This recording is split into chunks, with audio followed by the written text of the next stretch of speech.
今回のドラクエ動画は、ドラクエ9からドラクエ10までの関連する内容が、ドラクエ10バージョン 7.6 で完結しましたので、世界創造、そして崩壊、新たなる創造、最終決戦、ここまでの内容でまとめてみました。今まで女神セレシアに関する情報は、ほぼほぼ出てきていませんでしたが、バージョン 7.6 でその内容がついに明かされました。この動画では、ネタバレが多く含まれる内容となっておりますので、お気をつけください。それでは、内容へ参りましょ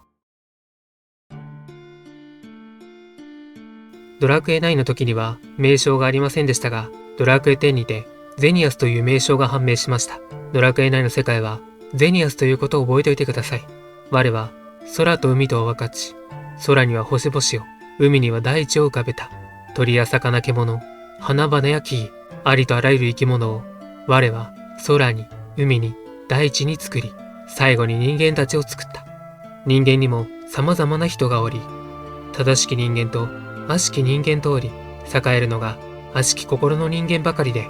生き物を苦しめる支配者が多かった。そんなグランゼニスは、創造した人間に呆れ、人類を滅ぼそうとします。しかし、最初の娘である女神セレシア自身は、人々に希望を持っていました。そんな女神セレシアは、人間の良さを父グランゼニスに示そうと、自らを世界中へと変えます。女神セレシアを元の姿へと戻すには、人々の清き心の証が集まれば、世界中に女神の果実が実る。そして創造神グランゼニスは、世界中を守り仕える存在として、天使を創造しました。ドラクエ9の主人公は、無事に人々の清き心を集め、神の国へと赴きました。しかし創造神グランゼニスは、その場にはいなかったのです。世界中から無事に復活を遂げた女神セレシアはこう言いました。父グランゼニスが滅びたのなら、私もこの世界も、とうに消え去っているはず。そしてグランゼニスは何かしらの理由により10の魔物へと分かれたことが判明します。魔剣神レパルト、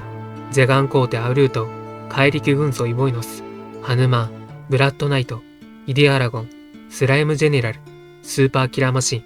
アトラス、黒竜丸。これらの魔物は部位を分けて宝の地図の最深部へ封じられることになります。この魔物は全ての人類を滅ぼそうと目論む輩とされていました。またこの分かれた理由は、ドラクエウォークのイベントにて、エルギオスの放たれた閃光によってバラバラになったことが判明しました。神といえども、創造神グランゼニスは完璧ではなかった。そんなグランゼニスは、悪しき自分を闇の部分として宝の地図へと封印したのではと思われます。その後宝の地図のグレーナルからは、闇と光を蘇らせ、幽閉されたアギロゴスの魂が肉体へ戻り、あの方も自由になるはず。この言葉からグランゼニスは復活したと思われます。闇に関しては10の魔物を浄化させることにより復活。光に関しては星空の守り人になった役目を終えた天使たちが創造主グランゼニスの元へ帰還することにより復活。天使たちが帰還する部分に関してはドラクエ9では描かれていない部分でしたが、ドラクエ10にて天使が帰還したことにより創造主グランゼニスが復活する部分が描かれているため、光の部分は天使たちが帰還したと考えて良いと思います。そのため、光の復活は、エルギオスとの戦闘後に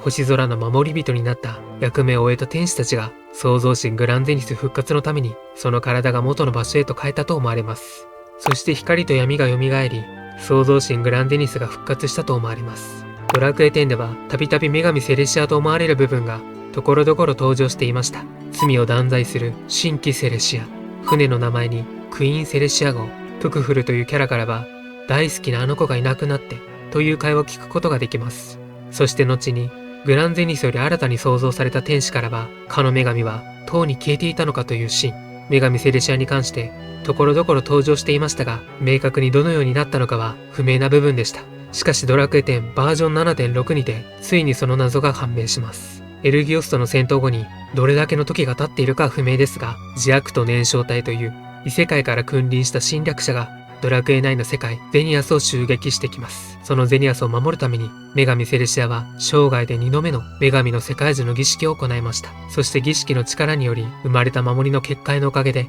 自悪とたちを退けることに成功するが、その力の代償は大きく、女神セレシアは幻となってしまうのでした。ドラクエ9ではホロなんとかという名前のモンスターが出てきたと思いますが、このようにドラクエ9の世界はジアクト以前から侵略モンスターが登場していました。今度のジアクトに関してはこれまでにない戦いになってしまったという感じです。その後女神セレシアを失った創造神グランゼニスは自分の過ちや傲慢だった部分があったりするため、判断を誤らないために新たな後継者として2人の女神ゼネシアとルティアナを創生します。このあたりで天使も新たに創造したと思われます。しかし、そんな思いも知らずに女神ゼネシアは女神ルティアナと比べられるのがとても嫌で、自分だけがいれば良いと自分の力を見せるために女神セレシアが自分の生命をかけて作った守りの結界を破壊し、ジアクトを呼び込み倒すことで力を示そうとしました。そして崩壊状態になってしまったゼニアス、創造神グランゼニスは2つのことを行いました。一つ目は、女神ゼネシアが行ったことを反省させるために、大樹の鳥かごという場所へと封印することになります。二つ目は、女神ルティアナとゼニアスの生き物をゼニアスの外へと逃がすことをします。ドラクエ9主人公と聖竜グレーナルは、この女神ルティアナと一緒に旅立つことになります。創造神グランゼニスは、ジアクトと戦闘するが、力を及ばず敗北した。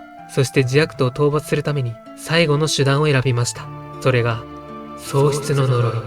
創世の力は、創生する能力だが、喪失の呪いは全てを無に返す最終手段でした。喪失されてしまうと、神の力を持つ者以外は基本的にそのもののことを忘れてしまうというものでした。そしてドラクエ10では、この2つの力は表裏一体ということがわかりますが、グレーナルは神が闇を封印した時、バルボロスは滅び、弱りゆく光が私に年を取らせた。このように発言していることから、光だけでも闇だけでもダメで、両方が強調されなければダメだったということになります。そして、喪失の呪いという最終手段により、ジアクトは呪いに侵され逃げ去り、ゼニアスを守ることはできたが、今度は創造神グランゼニスの体は呪いに蝕まれてしまうのでした。その後創造神グランゼニスは呪いを消し去ろうと、地下神殿の深くに己の身を封じて、長き眠りにつくこととなります。そして女神ルティアナは旅立つ前に、幻の世界樹がある雨の島の女神セレシアのもとへと訪れ、幻の世界樹となった女神セレシアから女神の果実から生まれた種を受け取ることになります。これは当時女神セレシアが女神の世界樹の儀式を行い、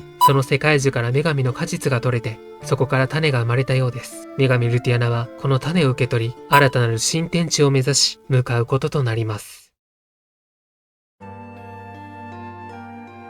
とこしえのゆりかごから逃げ延びたルティアナは、創造神グランゼニスより賜った創世の力により、苦音に続く苦難に満ちた旅の果て、たどり着いた安息の地にて、ドラクエ10の世界、アストルティアを創造した。しかしアストルティアを創造するまでの旅の中で、かなりの時間が経ってしまい、一緒に逃げてきた人間は、その旅の道中に耐えることができませんでした。そこで女神ルティアナは、女神の果実を人間に食べさせて、人間たちを天使にするのでした。この天使たちは、後に天聖教という場所で暮らし、女神ルティアナは、ジアクトからアストルティアを守るために、アストルティアの盾を創造します。この盾を創造した部分に関しては、女神セレシアから聞いていたのかもしれません。アストルティアの盾は、ジアクトからアストルティアを発見させないための守りの盾でした。その後女神ルティアナは、7つの種族神を創造します。竜族ナドラガ、エルフエルドナ、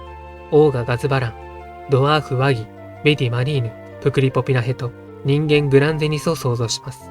後に種族神たちは、各々の種族を創造します。その後平和だったアストルティアにも危機が訪れ、異界滅神ジャゴヌバというものが飛来してきて、そのジャゴヌバが放たれた魔性により、汚染されてしまった大地を、世界を守るべく、苦渋の決断により、切り離した大地が魔界となりました。この戦いの中で、女神ルティアナはジャゴヌバを封印し、己の身を光の川というものへと変えて、魔界の魔性が来ないように、アストルティアと魔界を完全に隔離することになります。しかし、ジャゴヌバの封印には成功するのですが、その力は強大で、たびたび力が働いて、大魔王、冥王ネルゲル、最悪の王などが誕生してしまいます。女神ルティアナが姿を消した後、優れた竜族が他の種族を支配するべきと考えた竜族の神ナドラガは、アストルティアへの信仰などがありました。また世界を平和に導こうとしていた英雄もいましたが、ジャゴヌバの力によって最悪の王へと変貌してしまいます。この最悪の王をアストルティアから退かせたのが、ドラクエ9の主人公と聖竜グレーナルでした。白聖剣を携えた初代王者は、天上より前より聖竜グレーナルと共に最悪の王を退けるのであった。その後ドラクエ9の主人公と聖竜グレーナルは次期時の王者の英雄に手助けをする存在となります。ドラクエ10の物語は世界創造からゲーム開始までで数万年以上の時が流れております。この間には初代勇者の誕生や勇者アンルシアの誕生、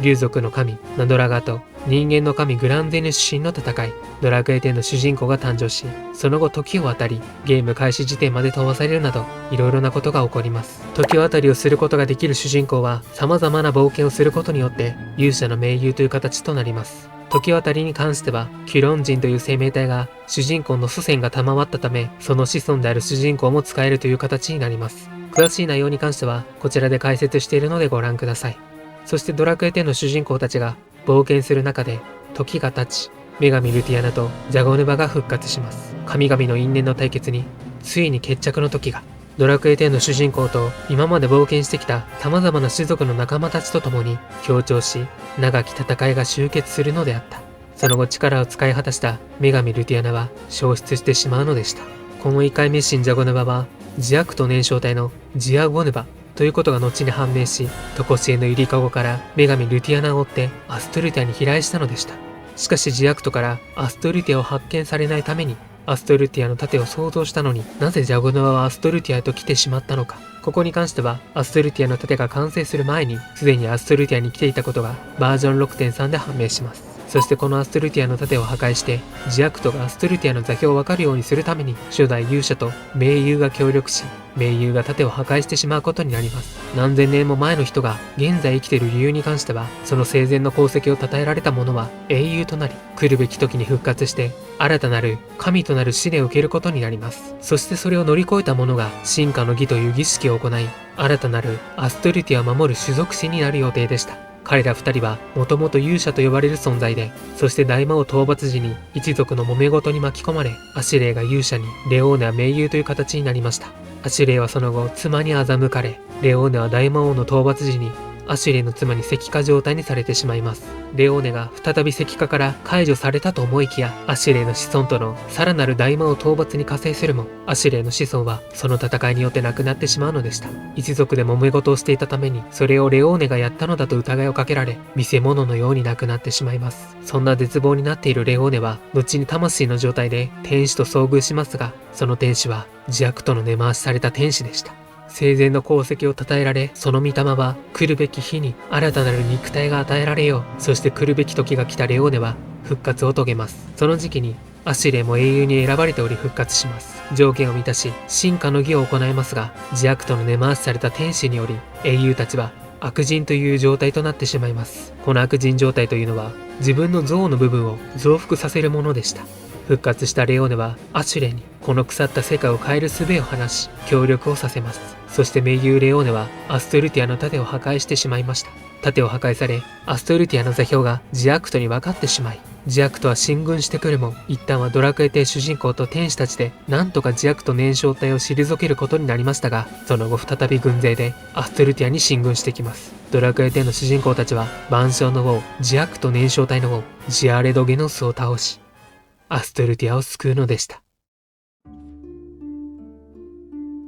ジアレドゲノス討伐後にそのもの自体の存在を消してしまう事象がアストルティアに発生してしまいます。この事象はドラクエ9の世界ゼニアスを救うために創造神グランゼニスが最終手段で行った喪失の呪いがアストルティアの世界にまで及んでしまっていました。この事象が起きてしまった理由としては、喪失の呪いを受けたジアクト燃焼体がアストルティアに飛来したのが原因でした。この事象について調べるべく、ドラクエ10の主人公たちは異界の地ドラクエ9の世界ゼニアスを調べることになります。ゼニアスへ到着した一行は大樹の鳥かごに封印されていたゼネシアの封印を解くことになり、呪いの原因である創造神グランゼニスの元へと向かいます。想像以上のデカさに驚く一行だが、その場ではどうこうできる状態ではなく、一旦その場を後にします。そしてアストルティアの母であるルティアナから創造された人間であるドラクエ10の主人公はルティアナの子であるため、創造神グランゼニスが反応を示しました。これによりもしかしたら創世の力を一斉にグランゼニスへと返せば復活するのではないか。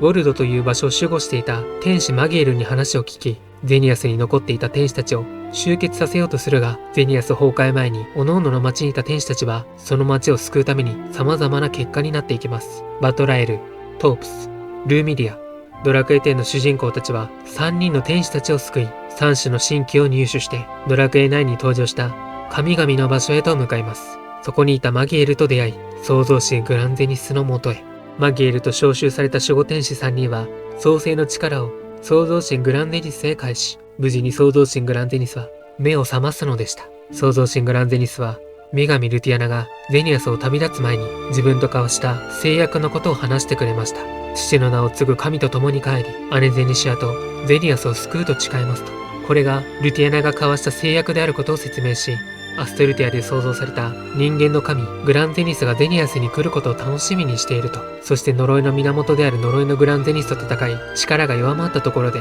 創造神グランゼニスはその呪いとともに自らを消し去ることでゼニアスの世界とアストルティアの世界を救うのでした。しかしここで思い出してほしいのは、女神セレシアが放った言葉。父グランゼニスが滅びたのなら、私もこの世界もとうに消え去っているはず。このことから主神がいないということは、後にゼニアスは滅んでしまうということ。ここで出た候補がアストルティアの神、女神ルティアナの種族神、人間の神であるグランゼニスでした。最初の創造神グランゼニスは人間を滅ぼそうとしていた。しかしそれは過ちだと女神セレシアが正してくれた。古き女神と面識があった女神ルティアナは、今度は人間を愛す神としてグランゼニスと名付けたと思われます。バージョン 7.3 では、竜族の神ナドラガとの戦いでの傷を癒したグランゼニスが復活し、ゼニアスの主神になるべく必要だった王爵と王冠のうちの王冠を手にし、ドラクエ10の主人公たちは再びゼニアスへと向かいます。主人公たちは女神ゼネシアと再会し、女神ゼネシアにグランゼニス神はこう言います。神には世界の愛が何よりも必要だと。自分はアストルティアの神であるわけだから、このゼニアスを何よりも愛している女神ゼネシアがなるべきだと。そして王冠を女神ゼネシアに渡し、王爵と王冠を手にした女神ゼネシア。しかしこの後、オーブは現れぬかという謎の言葉を言い放ち、人間の神であるグランゼニスを石像へと変えてしまい、どこかへと飛んでいってしまうのでした。この後女神ゼネシアは、ジアクトが襲撃してきたあの時代へと戻るために、ドラクエ10主人公が使えることができた時渡りの力を得得しようと、女神ゼネシアは時渡りの力を使用ができるキュロン人の故郷キューロピアへと向かいます。ドラクエ10主人公たちは女神ゼネシアの暴挙を止めようと尽力しますが、女神ゼネシアは時渡りの力を得得してしまうのでした。そして王爵と王冠の力を得得した女神ゼネシアは、ジアクトがゼニアスに襲来してきたあの時代へと時渡りをします。あの時果たせなかった自分の力を父に見せつけ、私だけいれば良いのですと認めさせたかった。しかし父グランゼニスの意志とは反した行動の女神ゼネシア。当然父グランゼニスは認めることは到底ありませんでした。そして創造神グランゼニスと共に協力して女神ゼネシアの暴挙を止めるのでした。女神ゼネシアが言っていたオーブとは継承者のオーブ。これはゼニアスの主神になるべく必要だった証になるものだったのでした。このオーブは親から子へと渡せるようなものではなく、ゼニアスの意志そのものがその主神になるべく必要だと持ち主を選ぶものでした。当然女神ゼネシアのような暴挙を行っている者には継承者のオーブが現れることはありませんでした。創造神グランゼニスは女神ゼネシアの暴挙を止めた後、ジアクトを退かせるために喪失を使用し、自らの呪いを封じるべく神殿の奥深くへと向かったという形となります。女神ゼネシアは力尽きたと思いきや再び立ち上がり、ドラクエ10主人公たちに立ちはだかってきますが、足元から怪しげな影が出現し、喪失を招くなるものに女神ゼネシアは吸収されてしまうのでした。この生物は神の力、喪失の力、時渡りの力と、今までのドラクエ作品のラスボスとは比べ物にならないほどの力を得得してしまうのでした。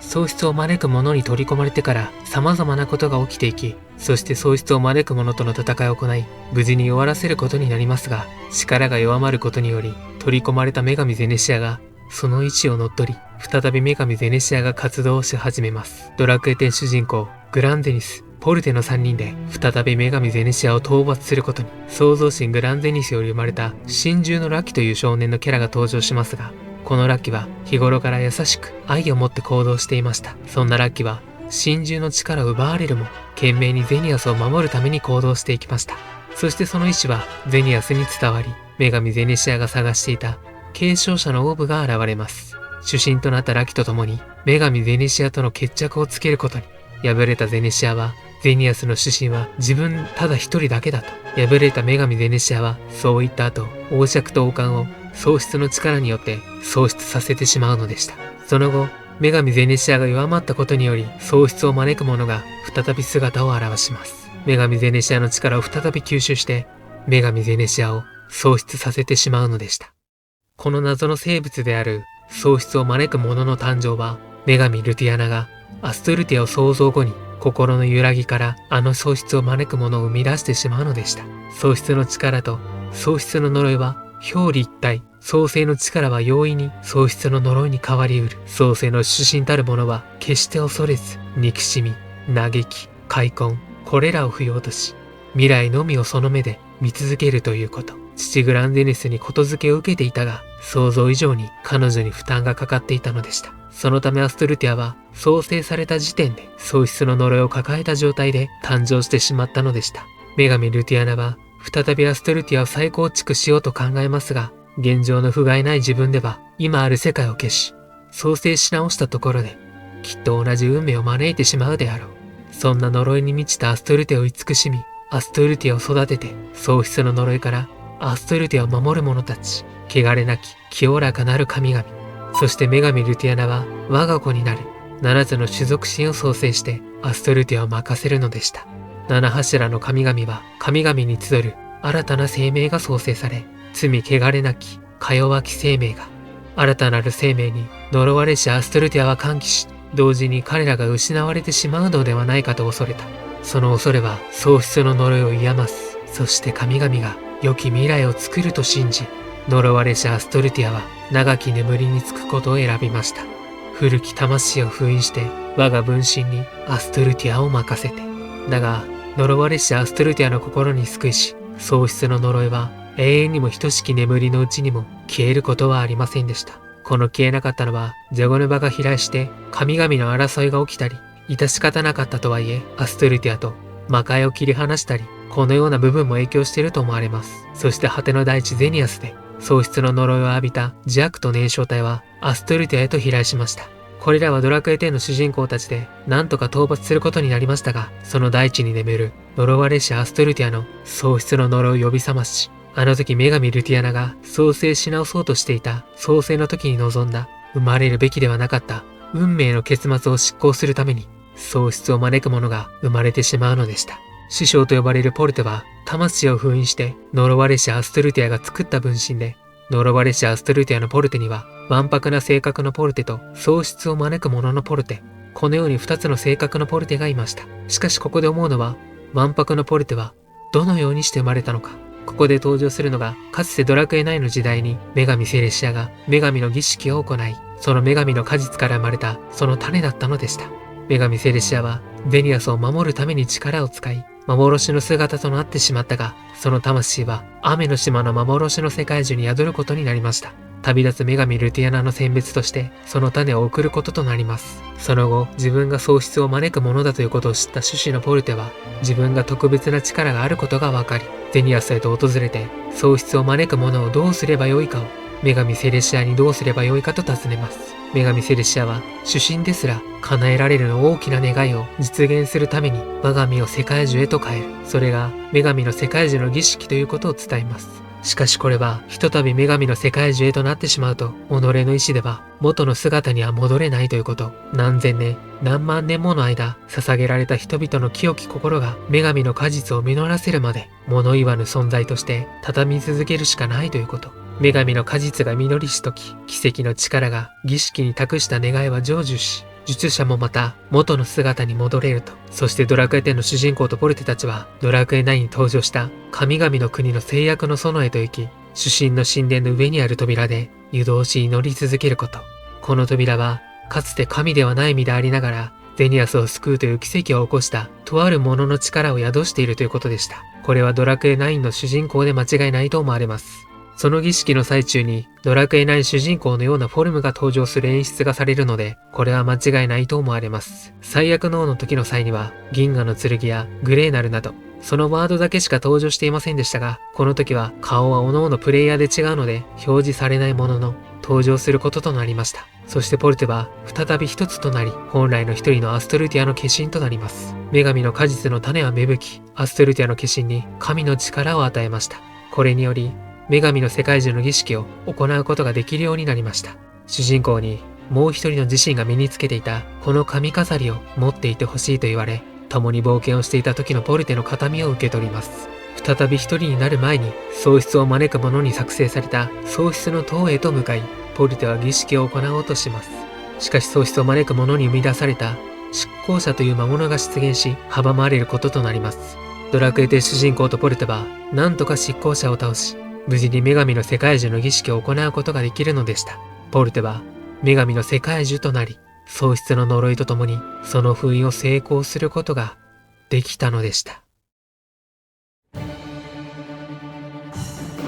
ポルテは無事に女神の世界樹の儀式を終えて、その途方もない年月を物言わぬ世界樹で過ごすことになります。どのようなことが起きようとも、その現実から目を背けることもできず、ひたすら年月が経っていきます。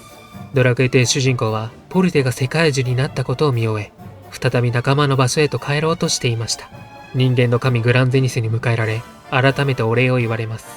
あまたの脅威から君が世界を救ってきた。限りある寿命を持つ小さき者、アストルティアの民である君たちが神々の犯した過ちを正し許してくれた。そんな主人公の姿を見てきたからこそ、アストルティアの化身は喪失を招く者に屈せずに戦い抜くことができたのだろうと。女神の果実が実るには途方もない時間がかかる。主人公が生きている間にどんなに頑張ってもポルテが元の姿へと戻ることはないだろうと、悲しい現実を知るのでした。いつの日か女神の果実が実った時、グランデニスがその身に祈ろう。喪失の呪いの消失とポルテの復活をと。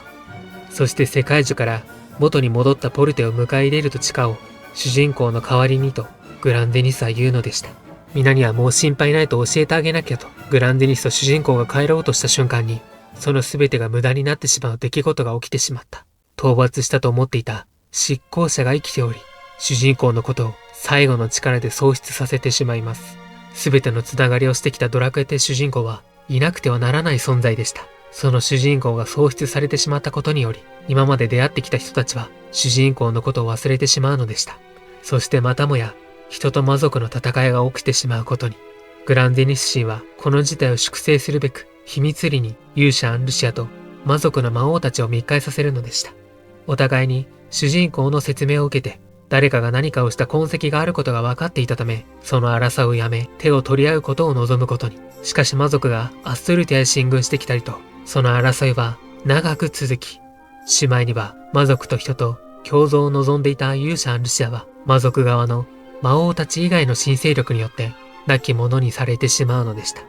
そしてアストルティアでの争いは女神の世界中にも影響していくものでした。清き心どころか醜さがどんどん深淵の道へと進んでしまいます。神々たちが何とか喪失してしまった主人公を何とかしようと、喪失の世界より主人公に創世の力を渡し、少しずつ元の姿へと戻っていきます。しかしまだこの世界でやり残したことがあるようで、すぐには戻れない様子でした。その間にもアストルティアの現状はひどくなっていき、ポルテはその状況を見るだけの状態。最終的にはアストルティアを満たす絶望が喪失の呪いから壮絶の呪詛へと姿を変えました。神々たちは何とか応戦しようとするも、その力の前に滅んでしまうのでした。すぐ戻れなかった主人公はポルテに似た少女を喪失の世界で発見します。この少女はポルテの心のかけらでした。少女と話をしている間に形見の髪飾りが光り、少女はその髪飾りを手に取るのでした。心のかけらのポルテはその髪飾りをつけて一つになり、